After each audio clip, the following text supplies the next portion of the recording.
Hi welcome back to H vlogs. ಎಲ್ಲರೂ ಹೇಗಿದ್ದೀರಾ? I hope ಎಲ್ಲರೂ ಚೆನ್ನಾಗಿದ್ದೀರಾ ಅಂತ ಭಾವಿಸ್ತಾ ನಾನು ಕೂಡ ತುಂಬಾನೇ ಚೆನ್ನಾಗಿದ್ದೀನಿ. ಸೊ ಇವತ್ತು ಮಾರ್ನಿಂಗ್ 4 o'clockಗೆ ಎದ್ಬಿಟ್ಟು ನನ್ನ ಒಂದು ರೊಟೀನ್ ಸ್ಟಾರ್ಟ್ ಆಗಿದೆ. ಗ್ರ್ಯಾಟಿಟ್ಯೂಡ್ ಹೇಳ್ಬಿಟ್ಟು ಅದಾದ ನಂತರದಲ್ಲಿ ವರ್ಕೌಟ್ ಇಂದ ಸ್ಟಾರ್ಟ್ ಆಗುತ್ತೆ. ನೋಡ್ತಾ ಇರ್ಬೋದು, ಆಕ್ಚುಲಿ ನಾನು ಕೆಲವೊಂದು ಯೋಗಾಸನಗಳನ್ನ ಮಾಡ್ತಾ ಇರ್ತೀನಿ. ಇನ್ನೂ ಗೊತ್ತಿಲ್ಲದ ಕೆಲವೊಂದು ಯೋಗಾಸನಗಳನ್ನ ನಾನು ಒಂದು ಕ್ಲಾಸ್ ಅಟೆಂಡ್ ಮಾಡ್ತಿರೋದ್ರಿಂದ ಯೋಗ ಕ್ಲಾಸ್ನ ತೆಗೆದುಕೊಂಡು ನಾನು ಮಾಡ್ತಾ ಇರೋವಂಥದ್ದು. ಆಕ್ಚುಲಿ ನಾನು ವಿಡಿಯೋ ಆನ್ ಇದೆ, ಅದ್ರ ಜೊತೆಗೆ ಕ್ಲಾಸ್ ಕೂಡ ನೋಡ್ಕೊಂತ ಕೇಳ್ತಾ ನಾನು ಮಾಡ್ತಾ ಇರೋವಂಥದ್ದು. ಇನ್ನೊಂದೇನಂದ್ರೆ ಪ್ರತಿನಿತ್ಯ ಯೋಗ ಮಾಡೋದು ನಮ್ಮ ಬಾಡಿಗೆ ತುಂಬಾನೇ ಒಳ್ಳೇದು. ಅದರಿಂದ ತುಂಬಾನೇ ಬೆನಿಫಿಟ್ ಸಿಗುತ್ತೆ. ಹಾಗಾಗಿ ನಿಮ್ಮ ದೇಹದ ಮೇಲೆ, ನಿಮ್ಮ ಆರೋಗ್ಯದ ಮೇಲೆ ನಿಮ್ಗೆ ಒಂದಿಷ್ಟು ಕಾಳಜಿ ಇರ್ಲಿ ಅಂತಂದು ನಾನು ಪರ್ಸನಲ್ ಆಗಿ ಸಜೆಸ್ಟ್ ಮಾಡ್ತೀನಿ ಅಂತಾನೆ ಹೇಳ್ಬೋದು. ಇದಾದ್ಮೇಲೆ ಎಲ್ಲ ವರ್ಕೌಟ್ ಎಲ್ಲ ಮುಗಿಸಿ ಮನೆ ಎಲ್ಲ ಕೆಲಸ ಮುಗಿಸ್ಕೊಂಡು ಇನ್ನು ನಮ್ಮ ಅತ್ತಿಗೆ ಅವರು ಬಂದಿದ್ರು. ತುಂಬಾನೇ ಖುಷಿ ಆಗ್ತಾ ಇತ್ತು. ಲಾಸ್ಟ್ ಇಯರ್ ಹಳೆ ಮನೆಗೆ ಬಂದಿದ್ರು, ಅದಾದ್ಮೇಲೆ ಈಗ ಮತ್ತೆ ಹೊಸ ಮನೆಗೆ ಬಂದಾಗ ಇದು ಇವಾಗ ಬಂದಿದ್ದಾರೆ. ನಾವು ಕೂಡ ಈ ಮನೆಗೆ ಬಂದು ಆಲ್ಮೋಸ್ಟ್ ಹತ್ತತ್ರ 1 ವರ್ಷನೇ ಆಗ್ಲಿಕ್ಕೆ ಬಂತು. ಇನ್ನೊಂದು 2 months ಆದ್ರೆ 1 ವರ್ಷ ಆಗುತ್ತೆ. ಲಾಸ್ಟ್ ಇಯರ್ ಆ ಮನೆಗೆ ಬಂದಿದ್ರು, ಈ ವರ್ಷ ಈ ಮನೆಗೆ ಬಂದಿದ್ದಾರೆ.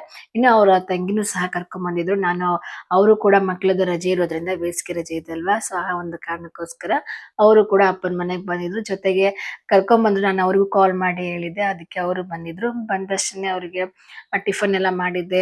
ಟಿಫನ್ ಎಲ್ಲ ಕೊಟ್ಟು ಎಲ್ಲರೂ ಕುತ್ಕೊಂಡು ತಿಂದ್ವಿ, ಖುಷಿಯಾಗಿ ಟೈಮ್ ಸ್ಪೆಂಡ್ ಮಾಡಿದ್ದು. ಅದಾದ್ಮೇಲೆ ತುಂಬಾ ದಿನಗಳಾಗೋಗಿತ್ತಲ್ವಾ, ಎಲ್ಲಾರ್ದು ಅವ್ರ ಲೈಫ್ ಹೇಗಿತ್ತು, ಏನು ಹೇಗಾಗುತ್ತೆ, ಮುಂದೆ ಏನು ಅನ್ನೋದ್ರ ಬಗ್ಗೆ ಕುತ್ಕೊಂಡು ಮಾತಾಡ್ತಾ ಇದ್ವಿ. ತುಂಬಾ ಹೊತ್ತು ಮಾತಾಡಾದ್ಮೇಲೆ ಟೈಮ್ ಆಗಿದೆ ಗೊತ್ತಾಗಲ್ಲ. ಒಂದೊಂದ್ಸಲಿ ಇವಾಗ ನಾನು ಕೆಲ್ಸನ ಬಿಟ್ಟಿರೋದ್ರಿಂದ ಈಗ ಆಲ್ಮೋಸ್ಟ್ ಒಂದು 4 days ಆಯ್ತು ಮನೆಗೆ ಇರ್ತಾ ಇರುವಂತದ್ದು. ಆದ್ರೆ ಆ ಟೈಮಲ್ಲಿ ಒಬ್ಳೆ ಇದ್ದಾಗ ಟೈಮ್ ಹೋಗೋದೇ ಗೊತ್ತಾಗಲ್ಲ. ಈಗ ಯಾರಾದ್ರೂ ಮನೆಗೆ ಗೆಸ್ಟ್ ಆಗಿರ್ಬೋದು, ಅಥವಾ ನಮ್ಮ ಹಸ್ಬೆಂಡ್ ಏನಾದ್ರು ಇದ್ದಾಗ ಟೈಮ್ ಎಷ್ಟು ಬೇಗ ಹೋಗುತ್ತೆ ಅಂದ್ರೆ, ಟಿಫನ್ ಕೂಡ ನಾವು ಅವ್ರ ಪಾಪ ಬಂದಿದ್ದೆ ಲೇಟು, 9:30 10 ಗಂಟೆ ಅನ್ಸುತ್ತೆ, 10 ಗಂಟೆ. ಅದೇ ಆಕ್ಚುಲಿ ಟಿಫನ್ ಮಾಡೋ ಟೈಮಿಗೆ ಬಂದಾಗ ನಾನು ಅವಾಗ ಎಲ್ಲ ಮಾಡ್ಕೊಂತಾ ಇದ್ದೆ. ಆಲ್ಮೋಸ್ಟ್ 11:30 ಆಗ್ಬಿಡ್ತು. ಟಿಫನ್ ಎಲ್ಲ ತಿನ್ಕೊಂಡು ಕುತ್ಕೊಂಡು ತುಂಬಾ ಹೊತ್ತು ಮಾತಾಡಿದ್ವಿ. ಅದಾದ್ಮೇಲೆ ಮಕ್ಳು ಕೂಡ ಒಂದಿನ ಚಿಂಡಿ ಟಿವಿ ಅದು ಇದು ಹಚ್ಕೊಡ್ತಾ ಇದ್ದೆ, ಅವ್ರು ನೋಡ್ತಾ ಕುತ್ಕೊಂಡಿದ್ರು. ಅದಾದ್ಮೇಲೆ ಸ್ವಲ್ಪ ಏನಾದ್ರು ಮಕ್ಳಿದ್ರಲ್ವಾ, ಅದಕ್ಕೆ ಏನಾದ್ರು ಸ್ನಾಕ್ಸ್ ಮಾಡ್ಕೊಡೋಣ ಅಂತ ಕಾರ್ನ್ ಎಲ್ಲ ಮಾಡ್ಕೊಟ್ಟೆ. ಎಲ್ಲಾರು ಕುತ್ಕೊಂಡು ತಿಂತಾ ಇದೀವಿ. ಅದೇನೋ ಗೊತ್ತಿಲ್ಲ, ಫುಲ್ಲು ನಮ್ ದೀಪು ಇದಾನೆ, ನಮ್ಮ ಅಳಿಯ, ಅವನಂತ್ರ ಯಾವ್ದೋ ಒಂದು ಯೂಟ್ಯೂಬ್ ಅಲ್ಲಿ ಹಾಕಿದಾನೆ. ಎಲ್ಲರೂ ಎಷ್ಟು ಇಂಟ್ರೆಸ್ಟಿಂಗ್ ಆಗಿ ಕೊಟ್ಟು ನೋಡ್ತಾ ಇದಾರೆ ಅಂದ್ರೆ ಕತೆಗಳು. ನಿಜವಾಗ್ಲೂ ನಾನು ಫುಲ್ ಅಡಿಕ್ಟ್ ಆಗ್ಬಿಟ್ಟಿದೀನಿ. ಅವ್ರು ಎಷ್ಟು ಆಲ್ಮೋಸ್ಟ್ ಒಂದು 20 to 30 ಸ್ಟೋರೀಸ್ ನೋಡಿದ್ದು. ತುಂಬಾನೇ ಇಂಟ್ರೆಸ್ಟಿಂಗ್ ಆಗಿತ್ತು ನಿಜವಾಗ್ಲೂ. ಕೆಲಸ ಮಾಡ್ತಾ ನಾನು ಸ್ಟೋರಿ ನೋಡ್ತಾ ಕೆಲಸ ಮಾಡ್ತಾ ಇದ್ದೀನಿ. ಕೆಲ್ಸದ ಕಡೆ ಗಮನನೇ ಇಲ್ಲ, ಸ್ಟೋರೀಸ್ ನ ನೋಡ್ತಾ ಇದ್ದೀನಿ. ತುಂಬಾನೇ ಸಖತ್ತಾಗಿದ್ವು. ಅದಕ್ಕೆ ಮಕ್ಳು ಕುತ್ಕೊಂಡು ಯಾಕೆ ಆ ಕಡೆ ಈ ಕಡೆ ಅಲ್ಲಾಡೋದಿಲ್ಲ, ಅಮ್ಮ ಅಪ್ಪನ ಕರೆದಾಗ ಆ ಅನ್ನಲ್ಲ ಊನು ಅನ್ನಲ್ಲ. ಅದು ಯಾಕಂದ್ರೆ ಯಾವತ್ತೇ ಗೊತ್ತಾಗಿದ್ದು ನನಗೆ. ಇದೆಲ್ಲ ಸ್ನಾಕ್ಸ್ ಎಲ್ಲ ಅಂತ ಕಾರ್ನ್ ಎಲ್ಲ ಮಾಡ್ಕೊಟ್ಟೆ. ಅದಾದ್ಮೇಲೆ ಡೇಟ್ಸ್ ಎಲ್ಲ ಆಯ್ತು. ಡ್ರೈ ಫ್ರೂಟ್ ಜ್ಯೂಸ್ ಕುಡಿಯಲ್ಲ ಅಂದ್ರು ಅದ್ಕೆ ಅವರ ತಂಗಿ ಮಕ್ಳು, ಅದಕ್ಕೆ ಅವ್ರು ಡೇಟ್ಸ್ ಕೊಟ್ಟಿದ್ದು. ಅದಾದ್ಮೇಲೆ ನಾನು ಕೂಡ ಮಕ್ಳಿರೋದ್ರಿಂದ ಅದೇನೋ ಗೊತ್ತಿಲ್ಲ, ಎಲ್ಲೇ ಹೋದ್ರು ಏನಾದ್ರು ಮಾಡ್ತಾ ಇರ್ಬೇಕು. ಇನ್ನು ಮನೇಲಿ ಏನಾದ್ರು ಇತ್ತು ಅಂದ್ರೆ ಡ್ರೈ ಫ್ರೂಟ್ ಜ್ಯೂಸ್ ಮಾಡೋದಾಗಿರ್ಬೋದು, ಅಥವಾ ಸ್ನಾಕ್ಸ್ ಆಗಿರ್ಬೋದು, ಏನಾದ್ರು ಮಾಡ್ತಾ ಇರ್ತೀನಿ. ಅದೊಂಥರ ನನಗೆ ಇಂಟ್ರೆಸ್ಟ್ ಅಡ್ಗೆಲಿ. ಅಡ್ಗೆ ಜಾಸ್ತಿ ಮಾಡೋದ್ಕಿಂತ ಈ ತರ ಸ್ನಾಕ್ಸ್ ಆಗಿರ್ಬೋದು, ಹೆಲ್ದಿ ರೆಸಿಪೀಸ್ ಮಾಡ್ಲಿಕ್ಕೆ ನಂಗೆ ತುಂಬಾನೇ ಇಷ್ಟ. ಅದ್ರಲ್ಲಿ ಜ್ಯೂಸಸ್ಗಳು ತುಂಬಾ ಇಷ್ಟ. ಸೊ ಮನೇಲಿ ಡ್ರೈ ಫ್ರೂಟ್ಸ್ ಎಲ್ಲ ಇತ್ತು, ಬಾಳೆಹಣ್ಣು ಇತ್ತಲ್ವಾ, ಹಾಗಾಗಿ ಜ್ಯೂಸ್ ಎಲ್ಲ ಮಾಡ್ತಾ ಇದ್ರೆ ಇವರು ಕೂಡ ಸೋಫಾದ ಮೇಲೆ ಕುತ್ಕೊಂಡು ಅದ್ರ ಜೊತೆಗೆ ಆಟ ಆಡ್ತಾ ಇದಾರೆ. ನಾನು ಕೂಡ ಅವ್ರು ಆರಾಮಾಗಿ ಹಾಗೆ ಕುತ್ಕೊಂಡಿದ್ರು. ಆ ಅಕ್ಕ ಬೇರೆ, ನಮ್ಮ ಅತ್ತಿಗೆ ಅವ್ರ ತಂಗಿ ಬೇರೆ ಅಲ್ಲಿ ಮಲ್ಕೊಂಡಿದ್ರು. ಇಷ್ಟೇ ಅಂದ್ರೆ ಸೋಫಾ ಸ್ವಲ್ಪ ಅದೆಲ್ಲ ಕೆಳಗೆ ಇಳಿಸಿದಾಗ ಚಿಕ್ಕದಿತ್ತು, ಅವರಿಗೆ ಕಂಫರ್ಟ್ ಆಗಲ್ಲ ಅಂತಂದು ಈ ತರ ನಾನು ಅದನ್ನ ಮೇಲೆ ಇರಿಸ್ದೆ. ಅದಕ್ಕೆ ಮಲ್ಕೊಳ್ಳಿ ಅಕ್ಕ, ರೆಸ್ಟ್ ಮಾಡಿ ಅಂತಂದು. ಪಾಪ ಎಲ್ಲಾರು ಸೇರ್ಕೊಂಡು ಅಕ್ಕಗಲ್ಲಿ ಮಲ್ಕಕ್ಕೆ ಬಿಡ್ಲಿಲ್ಲ. ಪಾಪ ಅವ್ರು ಮತ್ತೆ ಒಳಗಡೆ ಹೋಗಿ ರೆಸ್ಟ್ ಮಾಡ್ತಿದ್ರು. ಆಮೇಲೆ ಮತ್ತೆ ನಾನು ಕಾರ್ನ್ ಮಾಡಿದೆ ಅಂತಂದು ತಿನ್ಲಿಕ್ಕೆ ಅಂತ ಬಂದ್ರು. ಇನ್ನು ಆಟ ಆಡ್ತಾ ಇದಾರೆ, ನೋಡ್ತಾ ಇರ್ಬೋದು. ಅದನ್ನ ಏರ್ಸೋದು ಇಳ್ಸೋದು, ಏರ್ಸೋದು ಇಳ್ಸೋದು. ನಮ್ ದೀಪು ಯಂತ್ರ ಎಲ್ಲೆಲ್ಲೋ ಹತ್ಕೊಂಡೆಲ್ಲ ಕುಣಿತಾ ಇದ್ದಾನೆ. ಇದೆಲ್ಲ ನೋಡ್ದಾಗ ಎಷ್ಟು ಖುಷಿ ಅನ್ಸುತ್ತೆ ಅಂತ ಅಂದ್ರೆ, ಮನೆ ತುಂಬಾ ಮಕ್ಳಿರ್ಬೇಕು ಅಂತ ಅನ್ಸುತ್ತೆ. ಒಂದೊಂದ್ಸಲಿ ಅವ್ರು ಗಲಾಟೆ ಮಾಡೋದು, ಅದನ್ನ ತೀಟೆ ಮಾಡೋದೆಲ್ಲ ಮಾಡ್ತಿರ್ತಾರಲ್ವಾ, ಯಪ್ಪ ಮಕ್ಳು ಬೇಡ ಏನ್ ಬೇಡ ಹೋಗ್ರ ಅಂತ ಅನ್ಸ್ಬಿಡುತ್ತೆ. ಬಟ್ ಏನೋ ಒಂಥರ ವಿಡಿಯೋನ ಹಂಗೆ ಆನ್ ಮಾಡಿ ಇಟ್ಟಿದ್ದೆ. ಬಟ್ ಅದೆಲ್ಲ ಈಗ ನೋಡುವಾಗ, ಎಡಿಟ್ ಮಾಡುವಾಗ ಎಷ್ಟು ಖುಷಿ ಆಗ್ತಿತ್ತು ಅಂದ್ರೆ, ಫುಲ್ ಎಂಜಾಯ್ ಮಾಡಿದ್ದಾರೆ ಮಕ್ಳು. ಅದೇನೋ ಗೊತ್ತಿಲ್ಲ, ಬಂದಿದ್ದಾರೆ ಖುಷಿಯಾಗಿ ಹೋದ್ರೆ ಅಷ್ಟೇ ಸಾಕು ಅನಿಸ್ತಿತ್ತು. ಸೊ ಈ ವಿಡಿಯೋ ನೋಡಿದಾಗ ಅನಿಸ್ತಿದೆ, ಓ ಬಂದಿದ್ದಕ್ಕೂ ಚೆನ್ನಾಗ್ ಅನಿಸ್ತು, ಯಾಕಂದ್ರೆ ಸಿಕ್ಕಾಬಿಟ್ಟೆ ಎಂಜಾಯ್ ಮಾಡಿದ್ದಾರೆ ಅಂತ ಕೂಡ ನನಗೆ ಅನ್ನಿಸ್ತು. ಅವ್ರಿಗೇನೋ ಒಂಥರ ವಿಡಿಯೋ ಆನ್ ಮಾಡಿದಾಗ ಅವ್ರಿಗೇನೋ ಒಂಥರ ಹೊಸದು ಅನಿಸ್ತಾ ಇತ್ತು.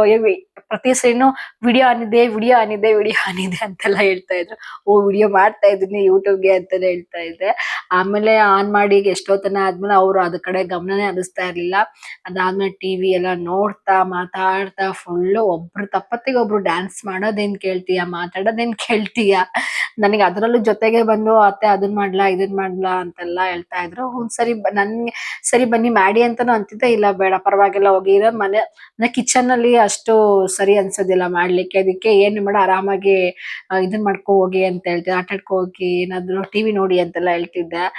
ಸರಿ ಅನ್ಕೊಂಡ್ ಬಂದು ಸುಮ್ ನೋಡು ಟಿವಿ ನೋಡ್ತಿದಾರೆ. ಅದ್ರಲ್ಲೂ ನೋಡಿ ಸಾಂಗ್ ಬೇರೆ ಹಾಕೊಂಡು ಒಬ್ರು ತಪ್ಪದೆ ಅವರು ಡ್ಯಾನ್ಸ್ ಮಾಡ್ತಾ ಇದ್ದಾರೆ. ನನಗೆ ಗೊತ್ತಿಲ್ಲ, ವಿಡಿಯೋ ಎಡಿಟ್ ಮಾಡುವಾಗ ಗೊತ್ತಾಗ್ತಿದೆ ಎಷ್ಟ್ ಚೆನ್ನಾಗಿ ಎಂಜಾಯ್ ಮಾಡಿದಾರಲ್ಲಪ್ಪ ಅನ್ಕೊಂಡು. ನೋಡಿ ಒಬ್ರಿಗಿನ ಒಬ್ರು ಎಷ್ಟು ಚೆನ್ನಾಗಿ ಮಾಡ್ತಾರೆ. ಇನ್ನು ಅತ್ತಿಗೆಯವರ ತಂಗಿ ಮಕ್ಳು ಕೂಡ ಅಳಿಯ ಅಂಡ್ ಸೊಸೆ ಇಬ್ರು ಆಗ್ಬೇಕು. ನೋಡ್ತಾ ಇರ್ಬೋದು ಅವ್ರು ಎಷ್ಟು ಇನ್ನು 3ನೇ ಕ್ಲಾಸ್ 4ನೇ ಕ್ಲಾಸ್ ಅಂತಾರೆ. ಎಷ್ಟು ಹೈಟ್ ಬೆಳ್ದೋಗ್ಬಿಟ್ಟಿದ್ದಾರೆ ಅಂತ ಅಂದ್ರೆ. ಇನ್ನು ಫೈನಲ್ ಆಗಿ ಎಲ್ಲಾರು ಡ್ಯಾನ್ಸ್ ಎಲ್ಲ ಮಾಡಿ ಸುಸ್ತಾಗಿ ಕುತ್ಕೊಂಡಿದ್ರು. ಅದಕ್ಕೆ ನನ್ ಸೊಸೆ ಅತ್ತೆ ಡ್ರೈ ಫ್ರೂಟ್ ಜ್ಯೂಸ್ ಮಾಡ್ಕೊಡು ಅಂತ ಕೇಳಿದ್ರು. ಸರಿ ಅನ್ಕೊಂಡ್ ಮನೇಲೆಲ್ಲ ಇತ್ತಲ್ಲ ಅದಕ್ಕೆ ಡ್ರೈ ಫ್ರೂಟ್ ಜ್ಯೂಸ್ ಕೂಡ ಮಾಡ್ಕೊಟ್ಟೆ. ಆರಾಮಾಗಿ ಕುಡಿದ್ರು. ಇನ್ನು ಅತ್ತೆಯವ್ರ ತಂಗಿ ಮಕ್ಳು ಕುಡಿಲಿಲ್ಲ. ಅವ್ರು ಅವಾಗ್ಲೇ ಕಾರ್ನು ಡೇಟ್ಸ್ ತಿನ್ನಕ್ಕೆ ಸಾಕಾಯ್ತು ಅಂತಂದ್ರು. ಇನ್ನು ಒಬ್ರಿಗೆ ಬಾಳೆಹಣ್ಣು ಇಷ್ಟ ಆಗಲ್ಲ, ಇನ್ನೊಬ್ರಿಗೆ ಹಾಲು ಇಷ್ಟ ಆಗಲ್ಲ. ಅದಕ್ಕೆ ಸರಿ ನಿಮ್ಗೆ ಇಷ್ಟ ಆದ್ರೆ ಕುಡೀರಿ ಅಂತ ಹೇಳ್ಬಿಟ್ಟು ನಾವು ಕುಡ್ಬಿಟ್ಟು ಮತ್ತೆ ಈಗ ನಾನ್ ವೆಜ್ ನಾನು ಅತ್ತಿಗೆ ಹೋಗಿ ನಾನ್ ವೆಜ್ ತಗೊಂಬಂದ್ವಿ. ಹಸ್ಬೆಂಡ್ ಕೂಡ ಕೆಲ್ಸಕ್ಕೆ ಹೋಗಿದ್ರಲ್ವಾ.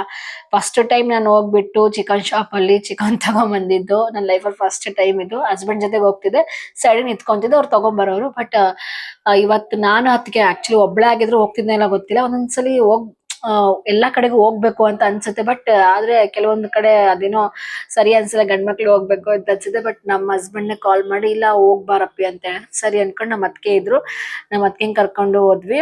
ಹೋಗಿ ತಗೊಂಬಂದು ಎಲ್ಲಾನು ಮಾಡಿದ್ವಿ. ಆ ಮಕ್ಳೇನು ನನ್ ಸಾಂಬಾರ್ ಬೇಡ ಅತ್ತೆ ಚಿಕನ್ ಫ್ರೈ ಮಾಡು ಅಂತಿದ್ರು. ಅದಕ್ಕೆ ಚಿಕನ್ ಫ್ರೈ ಮಾಡಿದ್ದು, ಗ್ರೀನ್ ಚಿಕನ್ ಫ್ರೈ ಮಾಡಿದ್ದು ತುಂಬಾನೇ ಟೇಸ್ಟಿ ಆಗಿತ್ತು. ಅದ್ರ ಮಾರ್ನಿಂಗ್ ದೋಸೆ ಇಟ್ಟಿತ್ತಲ್ವಾ, ಆ ದೋಸೆ ಹಿಟ್ಟಿಗೆ ನಾನು ಮತ್ತೆ ದೋಸೆ ಹಾಕಿ ಕೊಟ್ಟೆ ಫ್ರೈಗೆ. ಅದು ಇನ್ನೂ ಸಖತ್ ಟೇಸ್ಟ್ ಇತ್ತು. ನಾನು ಕೂಡ ಅದು ಫಸ್ಟ್ ಟೈಮ್ ಟ್ರೈ ಮಾಡಿದ್ದು. ಎಲ್ಲರೂ ತುಂಬಾ ಚೆನ್ನಾಗಿದೆ ಅಡಿಗೆ ಅಂತ ಹೇಳಿ ಖುಷಿಯಾಗಿ ಎಲ್ಲಾರು ಕುತ್ಕೊಂಡು ಮಾತಾಡ್ತಾ ಊಟ ಮಾಡಿದ್ವಿ. 1 ಅವರ್ ಊಟ ಮಾಡ್ತಾನೆ ಟೈಮ್ ಕಳೆದ್ವಿ. ಅದಾದ್ಮೇಲೆ ಎಲ್ಲಾರ್ಗು ಒಂದೊಂದ್ ಬಾಳೆಹಣ್ಣು ಕೊಟ್ಟೆ. ಅವ್ರು ಬಾಳೆಹಣ್ಣು ತಿನ್ಕೊಂಡು ಆಮೇಲೆ ಮತ್ತೆ ಅವರು ಟಿವಿ ನೋಡ್ಕೊಂಡು ಸೋಫಾ ಬಿಟ್ಟೆ ಕೆಳಗ್ ಮಾತ್ರ ಇಳ್ದಿಲ್ಲ, ಕೆಳಗ್ ಕುತ್ಕೊಂಡು ಇಲ್ಲ. ಇವ್ರು ಆರಾಮ ಸೋಫಾದ ಮೇಲೆ 4 ಜನನು ಆ ಕಡೆಯಿಂದ ಈ ಕಡೆ ಈ ಕಡೆಯಿಂದ ಆ ಕಡೆಗೆ ಅದೇನೋ ಸ್ಟೋರೀಸ್ ಅಂತ ಹೇಳಿದ್ನಲ್ವಾ, ಆ ಸ್ಟೋರೀಸ್ ನೋಡ್ಕೊಂತ ಕುತ್ಕೊಂಡಿದ್ರು. ಇನ್ನು ನಾವೆಲ್ಲ ಊಟ ಮಾಡಿ ಕುತ್ಕೊಂಡಿದ್ವಲ್ಲ, ಹೊರಗಡೆ ಹೋಗೋಣ ಅಂದ್ರೆ ಬಿಸ್ಲು, ಮೇಲ್ಗಡೆ ಟೆರೆಸ್ ಮೇಲೆ ಹೋಗೋಣ ಅಂದ್ರೆ ಅಲ್ಲೂ ಬಿಸ್ಲು. ಅದಕ್ಕೆ ಇನ್ನೇನು ಅಂತ ಇಲ್ಲೇ ಕುತ್ಕೊಂಡು ಅಡಿಕೆಲೆಲ್ಲ ಹಾಕೊಂಡು ಮಾತಾಡ್ತಾ ಕುತ್ಕೊಂಡಿದ್ವಿ. ಅವರು ಹೋಟೆಲ್ ಬಿಸ್ನೆಸ್ ಬಗ್ಗೆ ಹೇಳ್ತಾ ಇದ್ರು. ಇನ್ನು ನಮ್ಮ ಅತ್ತಿಗೆ ಸ್ಕೂಲ್ ಮಕ್ಳದ್ದು ಮುಂದೆ ಸ್ಕೂಲ್ ಬಗ್ಗೆ ಮಾತಾಡ್ತಾ ಇದ್ರು. ಇನ್ನು ನಮ್ದು ಫ್ಯೂಚರ್ ಬಗ್ಗೆ ಎಲ್ಲ ಹೇಳ್ತಾ ಮಾತಾಡ್ತಾ ಕುತ್ಕೊಂಡಿದ್ವಿ. ಇನ್ನು ಗೊತ್ತಲ್ಲ ಹೆಣ್ಮಕ್ಳು ಒಂದ್ ಕಡೆ ಸೇರಿದ್ರೆ ಮುಂದೆ ಏನು ಇವಾಗೇನು ಏನ್ ಮಾಡ್ಬೇಕು ಏನ್ ಮಾಡಬಾರ್ದು, ಮಕ್ಳ ಎಜುಕೇಶನ್ ಹೆಂಗೆ ಏನು ಅನ್ನೋದ್ರ ಬಗ್ಗೆ ಮಾತಾಡ್ತಾ ಕುತ್ಕೊಂಡಿದ್ವಿ. ಅದೇನೋ ಗೊತ್ತಿಲ್ಲ, ತುಂಬಾ ದಿನ ಆದ್ಮೇಲೆ ಎಲ್ಲಾರು ಜೊತೆಗೆ ಸೇರ್ಕೊಂಡಾಗ ಮಾತು ಜಾಸ್ತಿನಿ. ಆದ್ರೂ ಹೆಣ್ಮಕ್ಳಂತ ಎಲ್ಲಾರು ಗೊತ್ತಿರ್ಬೋದು, ತುಂಬಾನೇ ಮಾತಾಡ್ತಾ ಕುತ್ಕೊಂಡ್ಬಿಡ್ತೀವಿ. ಇನ್ನು ನನಗಂತೂ ಇಲ್ಲಿ ಬೆಂಗಳೂರಲ್ಲಿ ಒಬ್ಳೆ ಅಂದ್ರೆ ಕೆಲ್ಸಕ್ಕೆ ಹೋಗೋ ಟೈಮಲ್ಲಿ ಇರೋಂಗ್ ಅನಿಸ್ತಾ ಇರ್ಲಿಲ್ಲ. ಮನೇಲಿ ಇದ್ದಾಗ ಅದೊಂಥರ ತುಂಬಾ ಫೀಲ್ ಕಾಡುತ್ತೆ. ಬಟ್ ಸಮ್ ಟೈಮ್ಸ್ ಹಂಗ ಅನ್ಸುತ್ತೆ, ಯಾವಾಗ್ಲೂ ಹಂಗ ಅನ್ಸಲ್ಲ, ಫ್ರೀ ಇದ್ದಾಗ ಹಂಗ ಅನ್ಸುತ್ತೆ. ಬಟ್ ನಾನ್ ಯಾವಾಗ್ಲೂ ಟೈಮ್ನ ಅಡ್ಜಸ್ಟ್ ಮಾಡ್ಕೊಂಡು ಟೈಮ್ನ ಮ್ಯಾನೇಜ್ ಮಾಡ್ಕೊಂತೀನಿ. ನನ್ನ ಟೈಮ್ ಟೇಬಲ್ ಏನೇನ್ ಮಾಡ್ಬೇಕು, ಸುಮ್ನೆ ಏನು ಮಾಡಿದ್ರೆ ಸುಮ್ನೆ ಅಂತೂ ಕೂರಲ್ಲ, ಏನಾದ್ರೂ ಮಾಡ್ತಾ ಇರ್ತೀನಿ. ಒಂದ್ ಎಡಿಟಿಂಗ್ ಆದ್ರೂ ಆಲ್ಮೋಸ್ಟ್ ಟೈಮ್ ತುಂಬಾ ಹಿಡ್ದೋಗ್ತಿರುತ್ತೆ. ಇನ್ನು ಮಾತಾಡ್ತಾ ಟೈಮ್ ಆಗಿದ್ದೇ ಗೊತ್ತಾಗ್ಲಿಲ್ಲ. ನಾನು ಕೂಡ ಇನ್ನು ದೀಪದ್ ಬರ್ಡೇ ಇದೆ ಅಪ್ಪಿ, ಸೊ ಅದಕ್ಕೆ ಒಂದು ಕೇಕ್ ತಗೊಂಬಾ ಅಂತ ಹೇಳ್ದೆ ಸಿಂಪಲ್ ಆಗಿ. ಆಕ್ಚುಲಿ 2 ಡೇಸ್ ಟೈಮ್ ಇತ್ತು.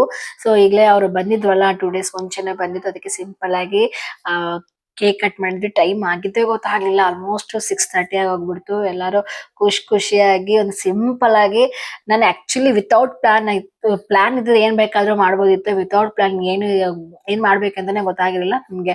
ಆಕ್ಚುಲಿ ಬರ್ಡೇ ಕೇಕ್ ತರ್ಬೇಕನ್ನೋದೇ ಗೊತ್ತಿರ್ಲಿಲ್ಲ.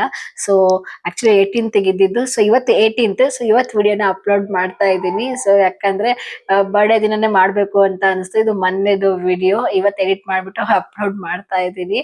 ಸೊ ಎಲ್ಲಾರು ಕೇಕ್ ತಿನ್ಸಿ ತುಂಬಾನೇ ಖುಷಿ ಪಟ್ರು. ಅವನು ಕೂಡ ಸಿಕ್ಕಾಪಟ್ಟೆ ಖುಷಿ ಕೂಡ ಆಯ್ತು. ಚಿಕ್ಕದಾಗಿ ಚೊಕ್ಕದಾಗಿ ಮಾಡಿರೋಂಥದ್ದು. ಶುಭಾಶಯಗಳು. ಚೆನ್ನಾಗಿ ಓದು, ಒಳ್ಳೆ ಮಗನಾಗಿ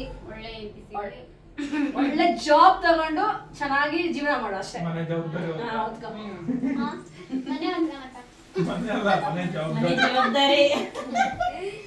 ತಿನ್ಸು ಮುಂದೆ ಬಂದ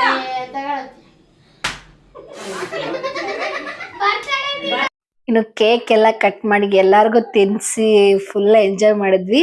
ಸಿಂಪಲ್ ಆಗೇ ಇತ್ತು, ಅಂತ ದೊಡ್ಡ ಪಾರ್ಟಿ ಆತರ ಏನೂ ಇಲ್ಲ. ಬಟ್ ಇನ್ನೊಂದೇನಂದ್ರೆ ನನ್ನ ಅಳಿಯ ಅಂತೂ ಎವಿ ತರ್ಲೆ ನೋಡಿ ಸರ್ರೆ ಬಿದ್ವು. ಆಕ್ಚುಲಿ ಬರ್ಡೇ ದಿನೇನು ಹೊಡೆದಿಲ್ಲ, ಇವತ್ತೇನು ಹೊಡೆದಿಲ್ಲ, ಅದು 2 days ಬ್ಯಾಕ್ ಹೊಡೆದಿರೋಂಥದ್ದು. ಅದನ್ನ ವಿಡಿಯೋ ನೋಡಿ ನೋಡಿ ನನಗೆ ಸಿಕ್ಕಾಬಟ್ಟೆ ನಕ್ಕೋಗ್ಬಿಟ್ಟಿದೀನಿ. ಇನ್ನು ಕೇಕ್ ಎಲ್ಲ ತಿಂದಾದ್ಮೇಲೆ ಇನ್ನು 1/2 kg ಅಷ್ಟೇ ತರಿಸಿದ್ದು. ಇನ್ನು ಕ್ರೀಮ್ ಎಲ್ಲ ಉಳಿದಿತ್ತು. ಕ್ರೀಮ್ ಹಾಗೆ ತಿಂದ್ರೆ ಗಂಟ್ಲೆಲ್ಲ ಇದಾಗುತ್ತೆ ಅಂತ ಮಕ್ಳಿಗೆಲ್ಲ ಬ್ರೆಡ್ ಇತ್ತು, ಆ ಬ್ರೆಡ್ಗೆ ಕ್ರೀಮ್ ಹಚ್ಕೊಟ್ಟೆ. ತುಂಬಾ ಟೇಸ್ಟ್ ಚೆನ್ನಾಗಿತ್ತು. ಅದು ತಿಂದಾದ್ಮೇಲೆ ಟೈಮ್ ಕೂಡ ಆಗಿತ್ತು. ಇನ್ನು ಅವ್ರ ಪಪ್ಪ ಮತ್ತೆ ಅವ್ರ ತಮ್ಮ ಕೂಡ ಕಾಲ್ ಮಾಡ್ತಾ ಇದ್ರು ಮೇಲೆ ಮೇಲೆ, ಅದಕ್ಕೆ ಹೊರಡ್ತೀವಿ ಅಂದ್ರು. ಸರಿ ಅಂತ ಹೇಳ್ದೆ. ನಾನು ಕೂಡ ಎಷ್ಟು ರಿಕ್ವೆಸ್ಟ್ ಮಾಡ್ಕೊಂಡೆ ಇರಿ ಇರಿ ಅಂತ ಅಂದು. ಇಲ್ಲ ನೆಕ್ಸ್ಟ್ ಟೈಮ್ ಬರ್ತೀನಿ ಪುಟಿ ಅಂತೆಲ್ಲ ಹೇಳಿದ್ರು. ಅದಕ್ಕೆ ನಾನು ಕೂಡ ಅರಶಿನ ಕುಂಕುಮ ಕೊಟ್ಟು ಖುಷಿಯಾಗಿ ಅವ್ರನ್ನ ಕಳ್ಸಿ ಕೊಟ್ಟಿರುವಂತದ್ದು. ಸ್ವಲ್ಪ ಬೇಜಾರಿತ್ತು, ಯಾಕಂದ್ರೆ 1-2 ದಿನ ಇರಿ ಅಂತಾನೆ ಅವ್ರಿಗೆ ಮುಂಚೆನೆ ಹೇಳಿದ್ದು. ಬಟ್ ಆದ್ರೆ ಅವರು ಹೊರಡ್ತೀನಿ ಅಂದ್ರು. ಸರಿ ಅಂತ ಅಂದೆ. ಇನ್ನು ನನ್ನ ಹತ್ರ ಬ್ಲೌಸ್ ಪೀಸ್ ಇರಲಿಲ್ಲ, ಅದಕ್ಕೆ ನನ್ನ ಹತ್ರ ಇದ್ದಂತ ಸೀರೆ ನಾನು ಅವ್ರಿಗೆ ಪ್ರೆಸೆಂಟ್ ಮಾಡಿದೆ. ಬಟ್ ಅವ್ರಿಗೆ ಇಷ್ಟ ಆಯ್ತೋ ಇಲ್ಲ ಗೊತ್ತಿಲ್ಲ, ಬಟ್ ಅವ್ರ ಖುಷಿಯಿಂದ ನಾನು ಮಾತಾಡ್ಸಿದ್ದು ಅವ್ರು ಇಸ್ಕೊಂಡಿದ್ದು ನೋಡಿ ನನಗೆ ಓಕೆ ಅವ್ರಿಗೆ ಇಷ್ಟ ಆಯ್ತು ಅಂತ ನಾನ್ ಭಾವಿಸ್ತೀನಿ. ಸೊ ಫೈನಲ್ ಆಗಿ ಅವ್ರು ನಮ್ ಮನೆಗ್ ಬಂದು ಒಂದ್ ದಿನನ ಕಳ್ದಿದ್ದು ಎಷ್ಟು ಬೇಗ ಕಳ್ದೋಯ್ತು ಅಂದ್ರೆ ಒಂದ್ ಸ್ವಲ್ಪ ಏನೋ ಮನ್ಸಿಗೆ ಬೇಜಾರ್ ಕೂಡ ಇತ್ತು. 1-2 ದಿನ ಇರ್ತಾರೆ ಅನ್ನೋದು. ಈಗ ಏನೇ ಆಗ್ಲಿ ಫೈನಲ್ ಆಗಿ ಗೆಸ್ಟ್ ಆಗಿ ಬಂದಿರ್ತಾರೆ ಅಂದ್ರೆ ಮತ್ತೆ ಅವ್ರು ರಿಟರ್ನ್ ಅವ್ರವ್ರ ಮನೆಗೆ ಅವ್ರು ಹೋಗ್ಲೇಬೇಕು. ಇನ್ನು ಹೋಗುವಾಗ ಮನೆದು ಹಾರನ್ ಎಲ್ಲ ಇದನ್ ಮಾಡ್ತಾ ಇದ್ರು. ಅದಕ್ಕೆ ಅದು ನಮ್ಮ ಹಸ್ಬೆಂಡ್ ಅಯ್ಯೋ ಅಳ್ತಿದೆ ಅದು ಪಕ್ಷಿ ಅಂತ ಹೇಳಿ, ಯಾವ ಪಕ್ಷಿ ಅಂತ ಬಂದ್ ನೋಡ್ತಾ ಇದ್ರು, ಅದು ಬೆಲ್ಲಿಂಗು. ಸೊ ಇನ್ನು ಹಸ್ಬೆಂಡ್ ಕೂಡ ಆಟೋ ಬುಕ್ ಮಾಡಿದ್ರು. ಅತ್ತಿಗೆ ಅಕ್ಕ ಎಲ್ಲ ಹೋದ್ರು. ಸೊ ಇದಾಗಿತ್ತು ನಮ್ಮ ಅತ್ತಿಗೆ, ಅಳಿಯ, ಸೊಸೆ, ಅಕ್ಕ ಎಲ್ಲ ಮನೆಗೆ ಬಂದಂತ ವ್ಲಾಗ್. ಮತ್ತೆ ಮುಂದಿನ ವ್ಲಾಗ್ ಅಲ್ಲಿ ಮತ್ತೆ ಸಿಗ್ತೀನಿ ಅಂತ ಹೇಳ್ತಾ ಅಲ್ಲಿವರೆಗೂ ನಮಸ್ಕಾರ.